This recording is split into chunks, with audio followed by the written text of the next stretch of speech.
Halo,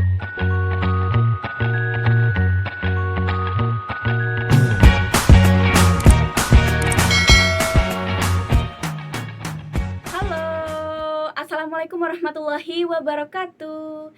Come back to my YouTube channel Devi Noviati. Oke guys, udah lama banget nih aku nggak berbagi tips dan trik kepada kalian. Yang dimana di video sebelumnya aku pernah janji ya kan, aku bakal berbagi tips dan trik bagaimana sih cara mencari judul skripsi. Nah ini cocok banget nih buat kamu para mahasiswa tingkat akhir gitu kan. Nah sebelumnya saya ingin menginformasikan bahwa suasana hari ini sangat berbeda. Saya berada di antara miliaran jajan ini bumbu ya. Oke, jadi saya ini lagi berada di Waituba, yaitu perbatasan Lampung dengan Sumatera Selatan. Nah ini saya ini mengisi kekosongan waktu saya, dimana kemarin kan setelah sidang beberapa bulan yang lalu, itu kan ijazah belum keluar, SKL belum bisa diambil, jadi saya memutuskan untuk di sini membantu kakak saya menjaga warung. Doakan saja warung ini suatu saat bisa menjadi toko yang besar. Amin ya robbal alamin. Dan yang punya tokonya juga bisa semakin menebar manfaat kepada sesama. Oke, panjang sekali. Saya pegal, saya harus ambil kursi sepertinya. Tunggu sebentar.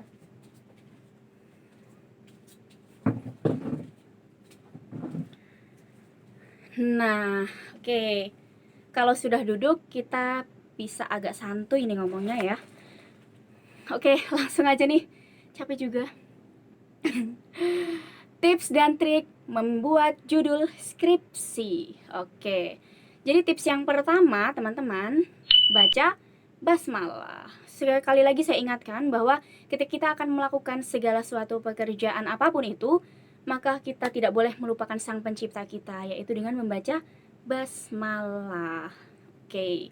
Kemudian yang kedua, ini teman-teman, kita harus mencari masalah. Nah, ini dia, kadang-kadang nih ya, kesalahan dari mahasiswa itu, mahasiswa sibuk mencari judul, merangkai judul di awal tanpa tahu sebenarnya masalahnya apa. Jadi nanti ketika menghadap dosen, ketika berargumen, bakal bingung tuh sebenarnya masalah dari judulmu ini apa, karena yang dicari itu judulnya bukan masalah. Jadi kita harus cari masalah terlebih dahulu. Nah, untuk mencari masalah itu sendiri, kita nggak perlu kok cari masalah yang terlalu jauh gitu dari kita atau harus perfeksionis gitu, nggak juga. Nah, jadi untuk mempermudahmu dalam mencari masalah, kamu lihat lingkungan sekitarmu atau lihat lingkungan sekitarmu ataupun kegiatan yang rutinitas yang kamu lakukan sehari-hari gitu. Untuk di sini kebetulan saya kan jurusan ilmu komunikasi. Jadi ilmu komunikasi itu ilmu yang multidisipliner, yaitu ilmu yang berada dalam segala bidang ilmu pengetahuan yang lain, termasuk salah satunya yaitu dunia pendidikan. Nah, di sini saya tertarik nih di dunia pendidikan kan. Kebetulan saya bersama salah satu teman saya, rekan saya, itu sempat merintis ada suara kucing. Sempat merintis bimbingan belajar untuk anak-anak. Nah, di situ kami mengalami kesulitan nih dalam menghadapi membentuk karakter anak-anak usia dini itu. Kami masih kebingungan caranya seperti apa gitu kan. Um, Karakter setiap anak itu kan berbeda-beda, ada yang nurut, ada yang ngeyelan, ada yang seperti ini gitu kan. Jadi kami merasa kesulitan, dan kemudian saya juga menemukan tetangga saya itu mengalami Down syndrome gitu kan. Teman-teman tahu Down syndrome? Ya itulah, nih seperti ini contohnya. Jadi saya sempat terpikir dalam benak saya gitu, untuk mengajar anak yang normal saja kita membutuhkan untuk mengatasi atau mengajar anak yang normal saja, kami merasa kesulitan gitu. Nah, bagaimana cara guru ini bisa berkomunikasi secara efektif kepada murid yang memiliki keterbelakangan mental seperti itu.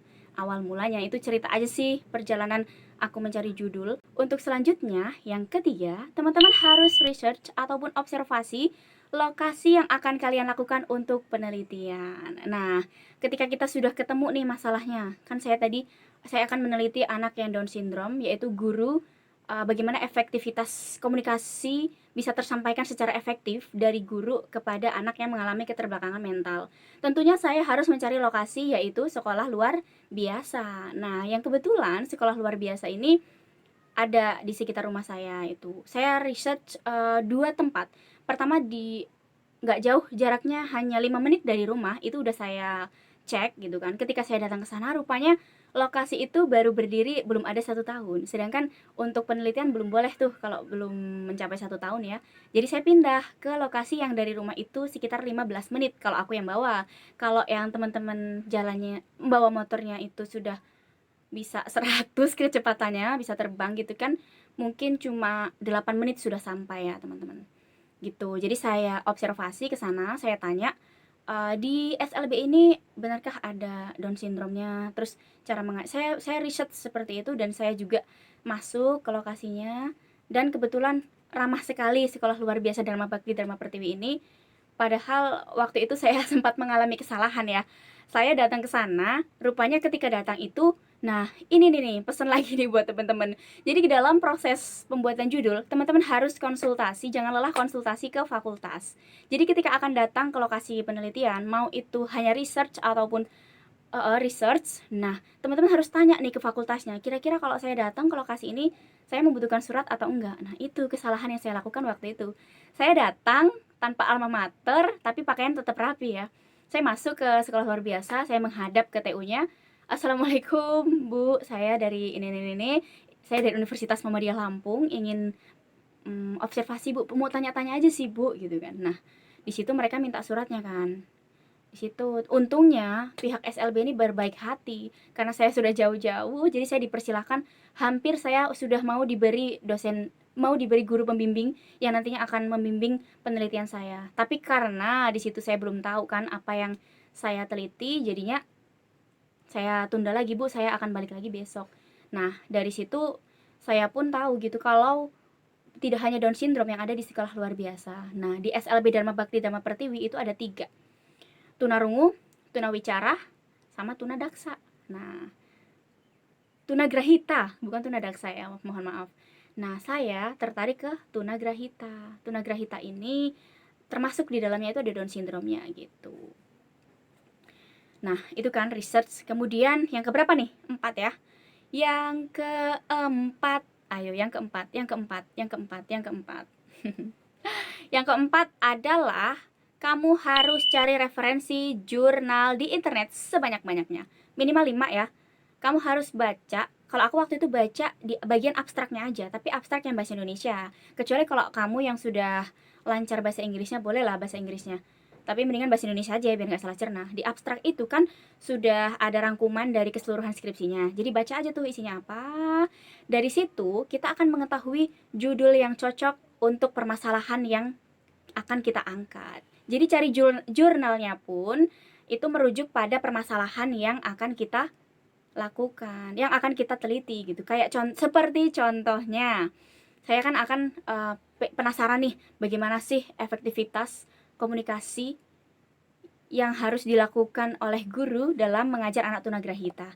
Jadi saya ketik aja tuh di Google kan, jurnal tentang efektivitas komunikasi antara guru dan siswa. Nah, nanti muncul seret. Di mana. Ketika muncul, sudah baca aja abstraknya, baca, cari lagi efektivitas komunikasi gitu aja kan. Nanti muncul lagi tuh, nggak harus tunagrahita ya.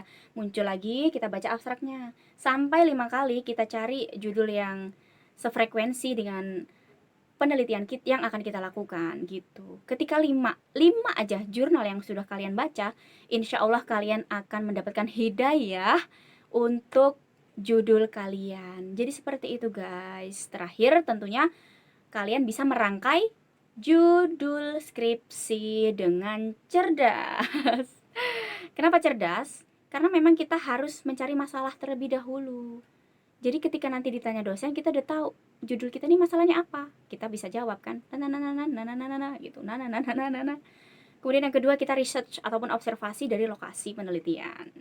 Kalau kita udah observasi lokasi, Nanti ketika akan terjun penelitian, kita udah tahu, oh ini bisa di sini. Nggak perlu bingung lagi ketika judul udah di ACC, nanti ketika ke lapangan ternyata nggak ada, ternyata nggak sesuai, ternyata nggak dibolehkan, itu kita bakal bingung lagi, ganti judul lagi. Seperti itu teman-teman.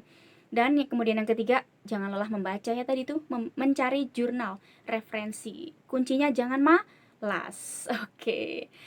Ya, sepertinya pertemuan kita pada hari ini di tips ini akan usai.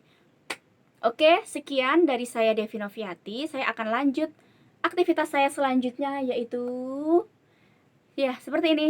Seru sekali pokoknya. Pesan terakhir, bersyukurlah, jalani hidupmu dengan bahagia, dan tebarkan kebaikan dimanapun dan kapanpun kamu berada. Terima kasih, sekian dari saya. Saya akhiri, wassalamualaikum warahmatullahi wabarakatuh. See you next time.